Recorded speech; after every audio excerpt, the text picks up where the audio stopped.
বঙ্গভূমি, মানুষের সাথে মানুষের পাশে।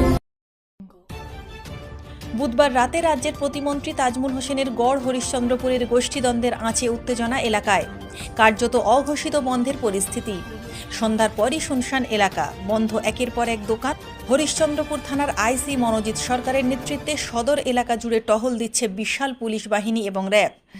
মঙ্গলবারের পুনরাবৃত্তি যাতে না হয় তার জন্য আগাম সতর্ক পুলিশ। ভিড় জমতে দেখলেই ছত্রভঙ্গ করছে পুলিশ। অনুগামীদের শান্ত করতে ময়দানে তৃণমূলের ডাক সাইডে জেলা পরিষদ সদস্য বুলবুল খান। প্রসঙ্গত হরিশ্চন্দ্রপুর এলাকায় সাম্প্রতিক কাল বারবার স্থানীয় বিধায়ক তথা রাজ্যের প্রতিমন্ত্রী তাজমুল হোসেনের সঙ্গে জেলা পরিষদ সদস্য বুলবুল খানের সংঘাত প্রকাশ্যে এসেছে। দুই পক্ষের অনুগামীরাও বিবাদে জড়িয়েছে। এই আবহে ব্লক সাংগঠনিক রদবদলের পরে মন্ত্রী ঘনিষ্ঠরা পদ পায়। তারপরই গতকাল রাতে যুব তৃণমূল নেতা পূজন দাস, ব্লক তৃণমূল শ্রমিক সংগঠনের সভাপতি সাহেব দাসের বাড়ি এবং দোকানে আক্রমণ এবং ভাঙচুরের অভিযোগ ওঠে মন্ত্রী অনুগামীদের বিরুদ্ধে। অভিযোগের তীর ছিল মন্ত্রী ঘনিষ্ঠ হরিশ্চন্দ্রপুর অঞ্চল তৃণমূলের সভাপতি সঞ্জীব গুপ্তা, যুব তৃণমূল নেতা দুর্জয় দাস, ব্লক যুব তৃণমূলের সভাপতি বিজয় দাস, তৃণমূল কর্মী জাবির হোসেনের দিকে। জেলা পরিষদ ঘনিষ্ঠ তৃণমূল অনুগামীরা অভিযোগ তোলে এই আক্রমণ হয়েছে মন্ত্রীর ভাই জম্মু রহমানের নির্দেশে।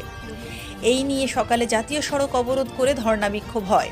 থানায় অভিযোগ দায়ের হয়। তারপর এদিন সন্ধ্যার পর থেকে বুলবুল অনুগামীরা হরিশ্চন্দ্রপুরের বিভিন্ন গ্রাম থেকে সদর এলাকায় ভিড় জমায়। একের পর এক দোকান বন্ধ হতে থাকে। পরিস্থিতি নিয়ন্ত্রণে আনতে তৎপর পুলিশ। গত রাতে যখন মন্ত্রী অনুগামীরা তাণ্ডব চালায় তখন কার্যত নীরব দর্শক ছিলেন মন্ত্রী। যদিও এদিন বুলবুল নিজে সরেজমিনে থেকে অনুগামীদের ক্ষান্ত করেন। এখনও উত্তেজনা রয়েছে এলাকায়, শুরু হয়েছে তরজা।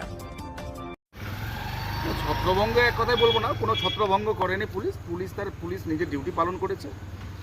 আপনারা সবাই হয়তো জানেন, গত রাতে হরিশ্চন্দ্রপুরে একটা খুব দুর্ভাগ্যজনক ঘটনা ঘটেছে। এই ঘটনার আমরা নিন্দাও জানাচ্ছি এবং অভিযোগও হয়েছে।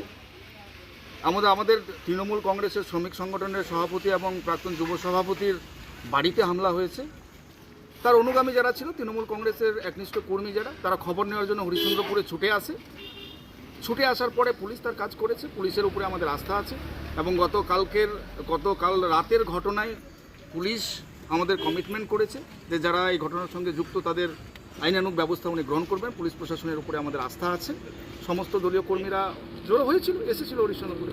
এখানে গণ্ডগোলের কোনো ব্যাপার ছিল না। বিভিন্ন গ্রাম থেকে আমাদের হরিশ্চন্দ্রপুরের যে বিভিন্ন অঞ্চল, বিভিন্ন গ্রাম গতকালের ঘটনার শোনার পরে তারা খবর নেওয়ার জন্য এসছে যে তাদের নেতার উপরে কি হয়েছে না হয়েছে, ঘটনার খবর নেওয়ার জন্য এসেছিল। এবার পুলিশের কাছে কি খবর আসছে না আসছে সেটা তো আমরা বলতে পারবো না। পুলিশ এসেছিল, পুলিশ তার আইনের ডিউটি করেছে। আমাদের হরিশ্চন্দ্রপুরের প্রপারে পূজন দাস এবং সাহেবের বাড়িতে আক্রমণ, এটা আমরা নিন্দা জানাচ্ছি এবং এটা অত্যন্ত দুর্ভাগ্যজনক এবং পুলিশ কমিটমেন্ট করেছে। পুলিশের উপরে আমাদের হরিশ্চন্দ্রপুর পুলিশ প্রশাসনের উপরে আস্থা আছে। ওনারা আইনানুগ ব্যবস্থা গ্রহণ করবেন, এটা আছে। সেটা তো এক প্রকার সন্ত্রাসী। রাতের বেলা যদি কারো একটা আমাদের তৃণমূল নেতার বাড়ি ভাঙচুর হয় তাহলে এটা সন্ত্রাস না তো কি? সে তৃণমূল করুক, কংগ্রেস করুক, সিপিএম করুক, বিজেপি করুক, যে সন্ত্রাস তো সন্ত্রাস। সে যে হোক না কেন, যারা সন্ত্রাসী কাজ করেছে তাদের আমরা শাস্তি চাই, এটাই আমাদের প্রশাসনের কাছে দাবি।